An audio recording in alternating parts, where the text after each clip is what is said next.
Baik, Assalamualaikum warahmatullahi taala wabarakatuh. Hari ini cikgu akan tunjukkan macam mana cikgu nak macam mana kamu nak gunakan Google Site untuk buat PDP ataupun pembelajaran secara kendiri menggunakan Google Site yang cikgu sediakan. Okey, untuk pelajar-pelajar tingkatan 5 ataupun pelajar-pelajar tingkatan 1 dan 4 yang cikgu ajar boleh gunakan site ni kerana cikgu dah sediakan sedikit bahan untuk rujukan kamu. Okey, contoh pertama sekali kena pergi ke web browser lah. Okey, kita perlu ke web browser kita, pilih Google Chrome. Okey, Google Chrome. Kemudian buka browser ni dan kita type bit.ly/Cikgu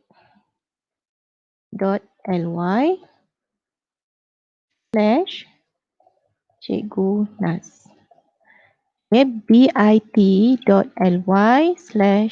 Nas. Okay, kemudian enter.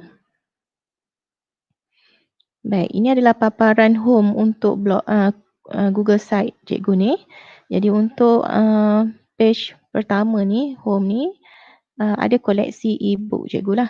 Di sini ada banyak e-book yang cikgu senaraikan juga ikut topik nanti. Okay, boleh scroll dan pilihlah kalau katalah nak buka tajuk ni. Okay, mikroorganisma tingkatan 5 bab 1. Boleh buka dan kita belek macam kita belek buku kertas biasalah.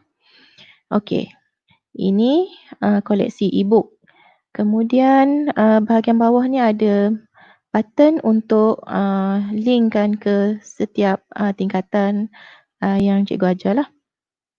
Okey, untuk tingkatan 5, button ni ada tingkatan 5, tingkatan 4 KBSM, tingkatan 4 KSSM dan tingkatan 1 KSSM.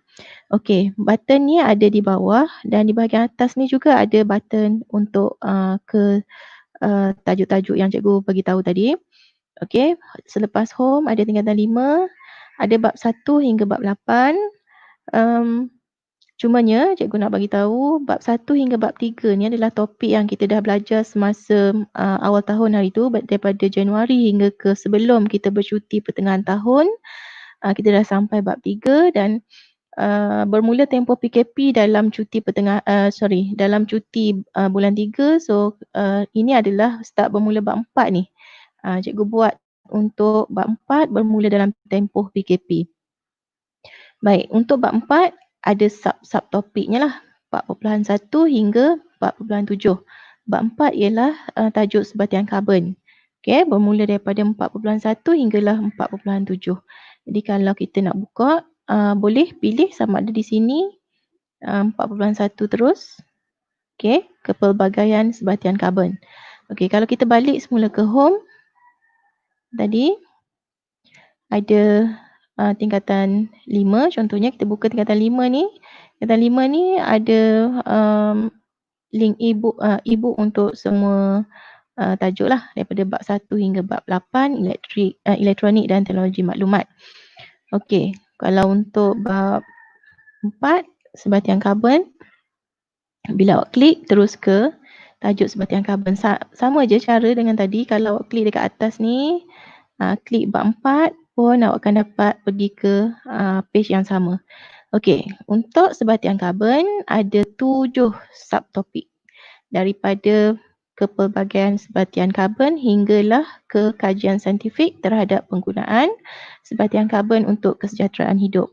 Jadi boleh scroll ke bawah, ini untuk e-book yang sama tadi yang cikgu tunjuk kat depan tadi. Untuk sebatian karbon boleh belek dan bacalah.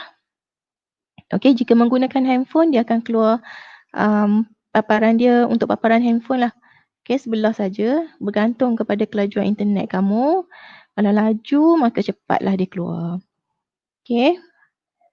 Okey, so sekarang cikgu nak ke topik yang terkini. Sebelum kita bercuti pertengahan tahun hari tu, cikgu dah sampai ke tajuk gerakan dan kita berakhir pada topik 5.4 iaitu konsep momentum. Dalam konsep momentum ni ada banyak pengiraan. Jadi untuk dapat menguasai topik ni, anda hendaklah pertama sekali memang wajib hafal formula momentum. Okey, yang cikgu dah bagi hari tu. Kemudian kena banyak buat latihan untuk pengiraan momentum. Momentum sebenarnya senang saja. Okey, jisim darab dengan hal laju. Jadi biasanya dalam soalan, bila ada soalan di bahagian bawah soalan tu mesti ada nota formula momentum mesti diberi. Okey, jadi tak ada masalah untuk awak kira. Sebab kalkulator boleh bawa masuk dewan dan boleh kira menggunakan kalkulator. So, ikut sahaja formula yang diberi dan masukkan nilai setelah kamu baca soalan dan faham soalan. Cari mana nilai jisim dan mana nilai hal laju. Atau kalau dia trik kamu dengan beri momentum dan minta kira jisim, kita gunakanlah kemahiran matematik kita. Okey, ini untuk tajuk momentum hari tu.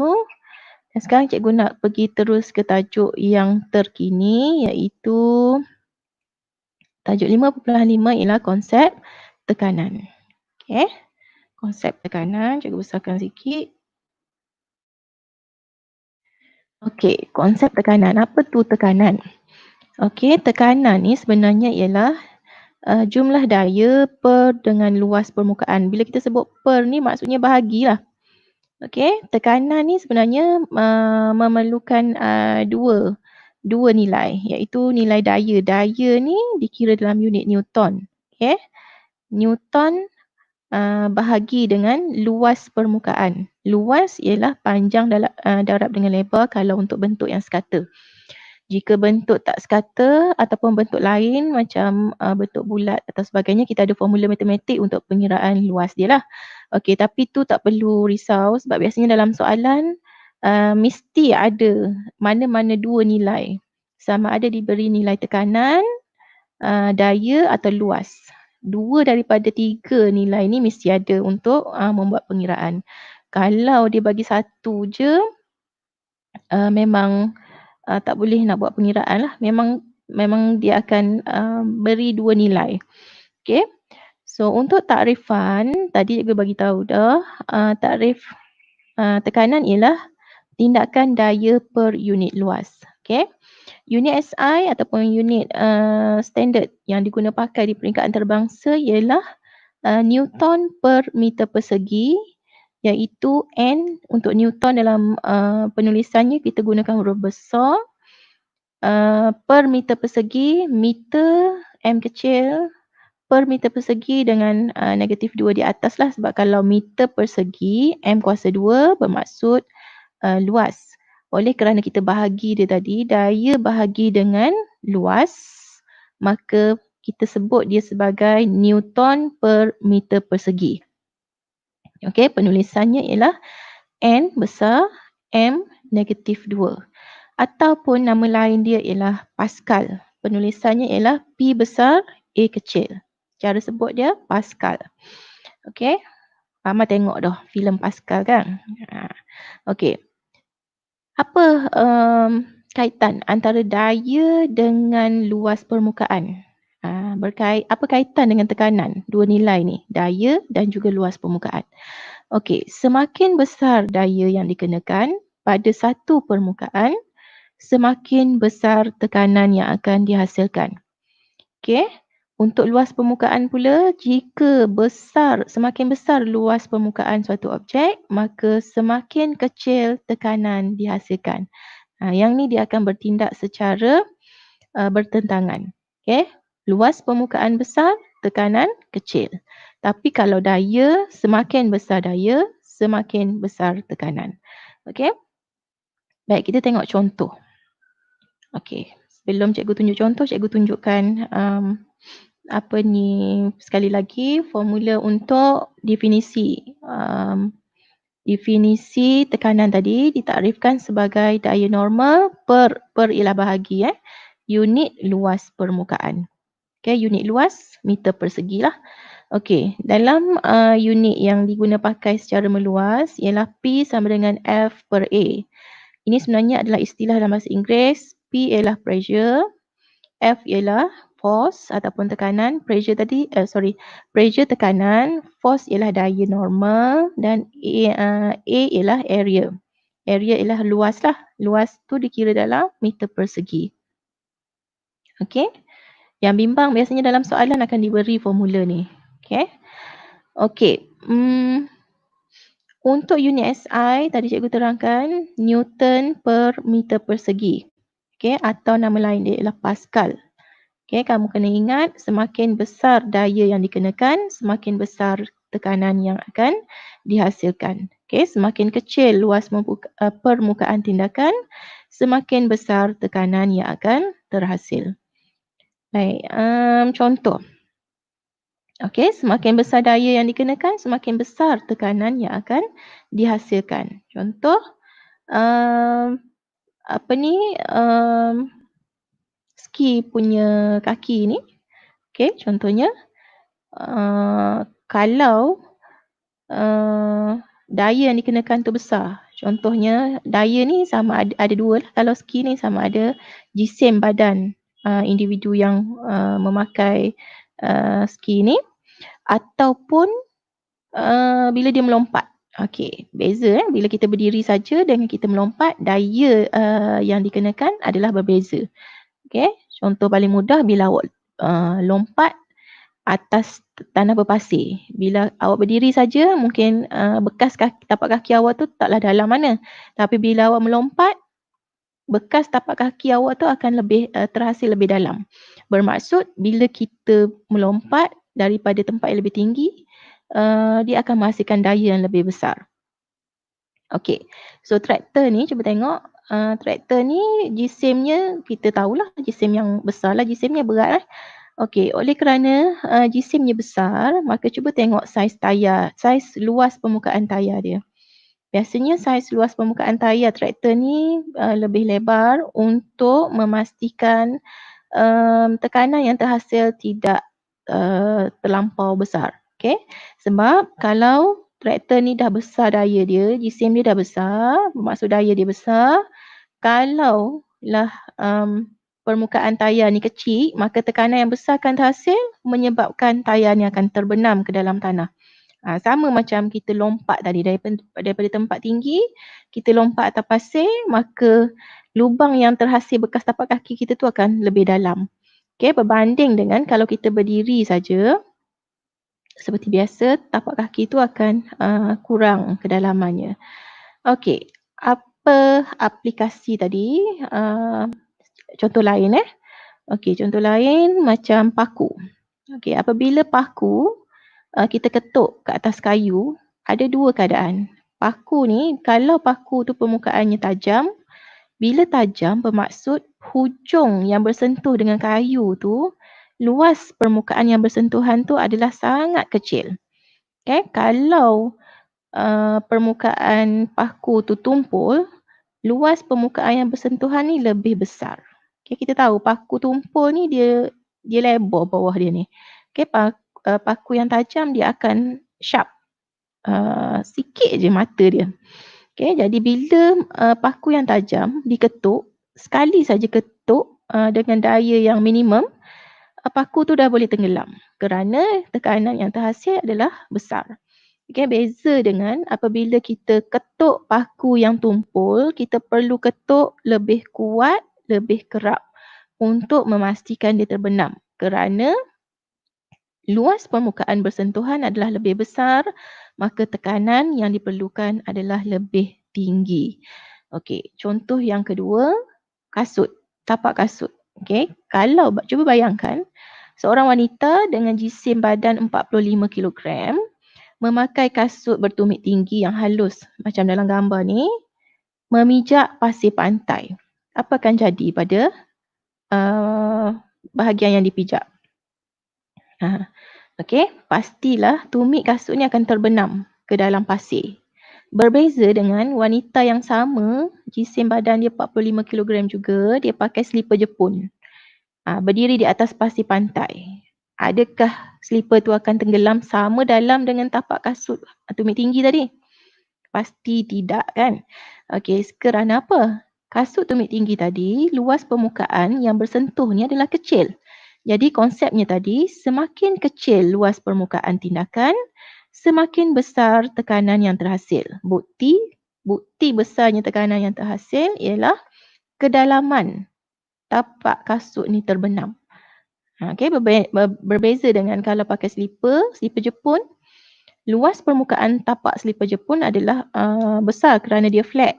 Jadi, dia tidak tenggelam terlalu dalam. Okey, so kita katakan semakin besar luas permukaan, semakin kecil tekanan yang terhasil. Okey, contoh yang paling mudah kat rumah kita. Kita guna pisau untuk memotong. Katalah nak potong sayur. Pisau yang tajam, perlu tak awak tekan dengan kuat untuk potong sayur atau potong daging? Tak perlu kan? Jadi, bermaksud pisau yang tajam ni sebenarnya macam paku tadi juga. Paku yang tajam bermaksud luas permukaan yang bersentuh dengan objek tu, permukaan pisau dan permukaan objek yang bersentuhan tu adalah kecil. Sebab mata dia tu halus.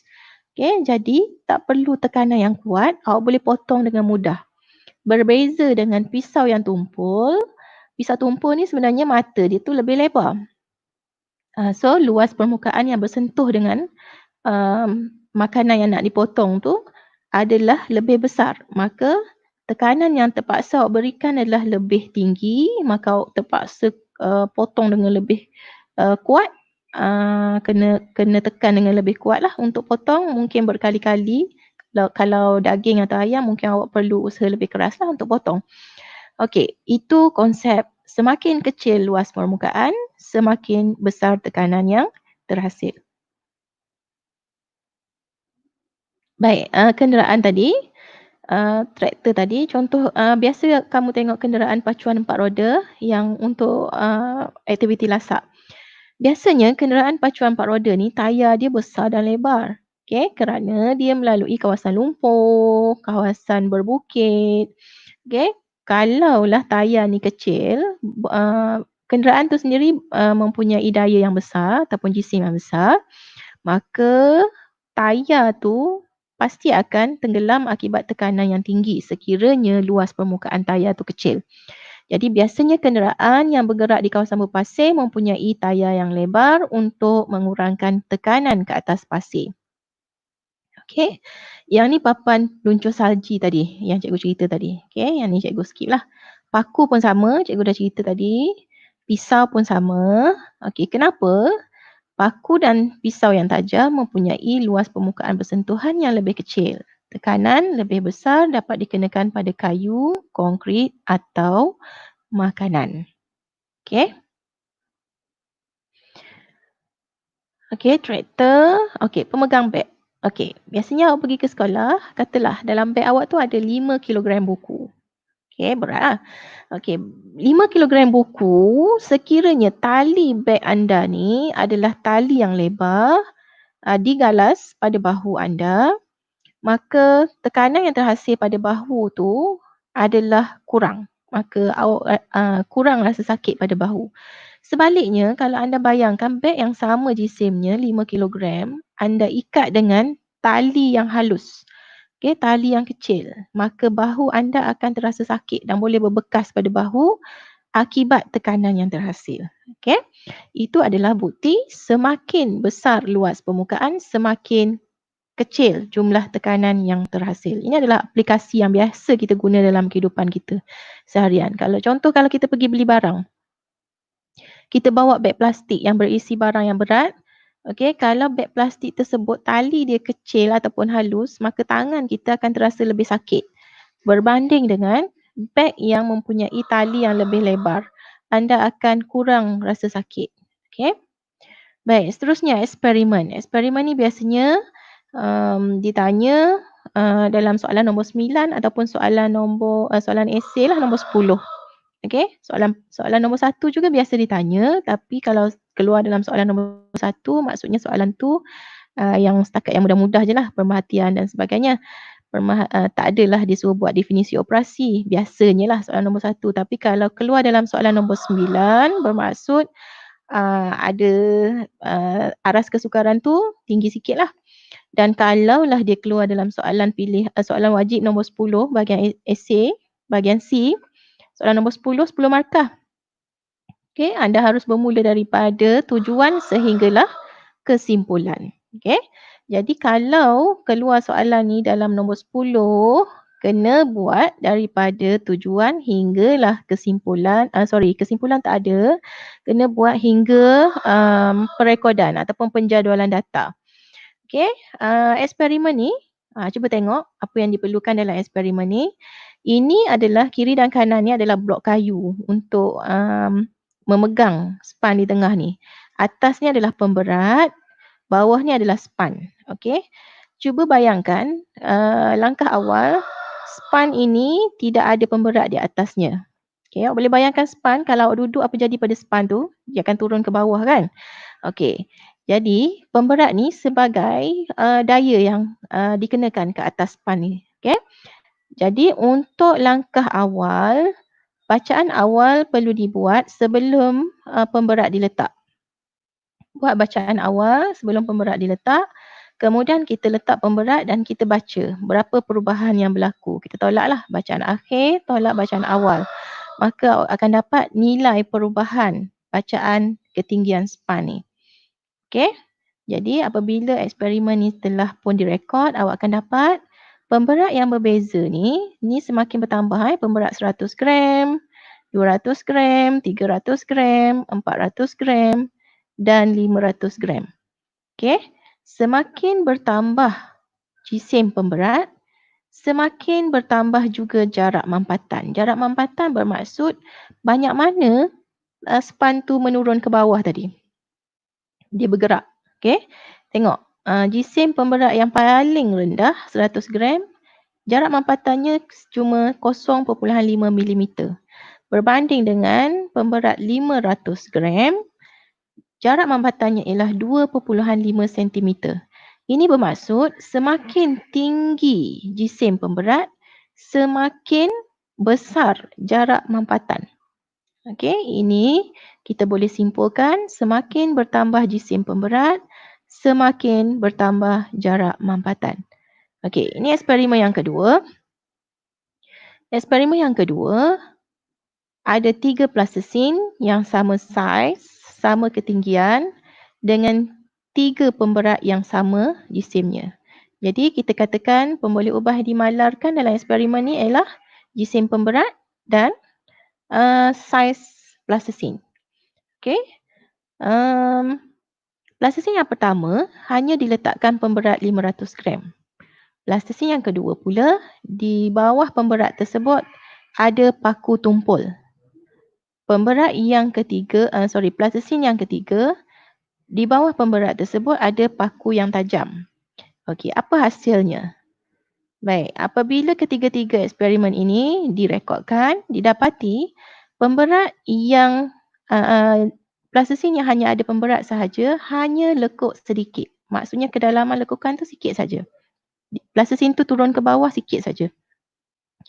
Pemberat dan yang ada paku tumpul tadi, dia lekuk lebih dalam berbanding pemberat sahajalah. Dan yang ketiga, pemberat dan paku tajam, lekuk dia sangat dalam. Bermaksud paku tu terbenam dengan sangat dalam. Okey, paku tajam, paku tumpul dan pemberat sahaja. Daripada sini kita boleh buat kesimpulan, semakin luas permukaan yang paling besar ialah pemberat sahaja tadi. Okey, maka semakin bertambah tekanan. Cikgu ulang, semakin kecil luas permukaan, semakin bertambah tekanan. Semakin kecil luas permukaan, semakin bertambah tekanan. Okey. Ini adalah nota ulas. Kamu ada modul ni. Kalau tak ada pun boleh tengok di Google Site cikgu ni. Okey. Sama je dengan apa yang cikgu terangkan tadi. Okey, ini ada lagi satu jenis eksperimen untuk tekanan. Ini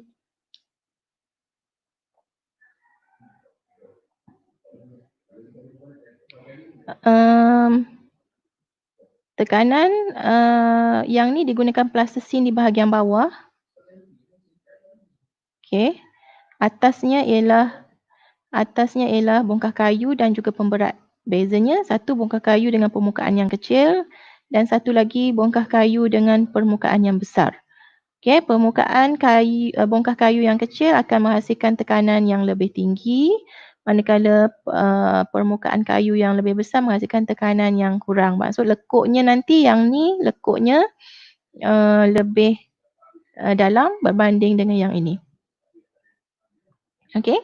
Ini contoh pengiraan, awak boleh tengok sendiri, dan akhir sekali ada latihan. Okey. Latihan ni sila jawab dan masukkan maklumat dan jawab soalan. Okey, itu saja untuk hari ini. Okey, sekian. Assalamualaikum warahmatullahi taala wabarakatuh.